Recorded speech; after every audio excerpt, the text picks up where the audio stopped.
Enkuba ekedde kufudemba mu bitundu ebyo eby'omu buvanjuba bugwanjuba ssaako n'ebyo ebyebulunguludde ennyanja Nalubaale.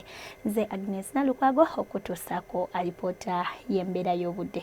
Enkuba ekyagendera ddala amaaso n'okutonya mu bitundu by'eggwanga wano ne wali era ng'okusinziira ku alipoota gye twafunye weziweredde saa 3 ez'okumakya Lira ebadde ewezezza millimeters 42 n'obutundutundu 4, Soroti millimeters 3 n'obutundutundu 7, wabula ate Kabale millimeters 2 mwemu. Kino no kiviridde ku mukubo gw'enkuba okuba nga gukyasaasaanidde mu bitundu by'eggwanga ebisinga obungi ssaako n'empewo empeweevu ezikunta nga ziva mu bibira by'e Congo okudda naddala mu bitundu by'eggwanga ebitali bimu.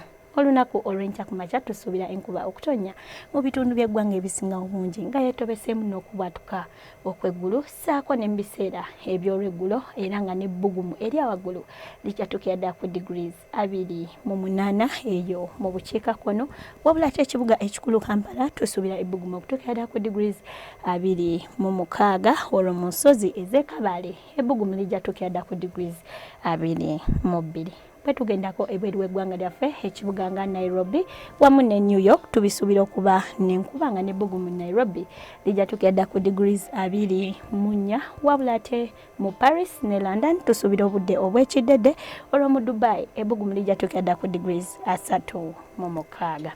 Ebyo bye tusobodde okufunyayo okuva mu kishonge ky'eggwanga ekivunaanyizibwa ku embeera y'obudde. Nze Agnes Nalukwago nkwagaliza ekiro ekirungi.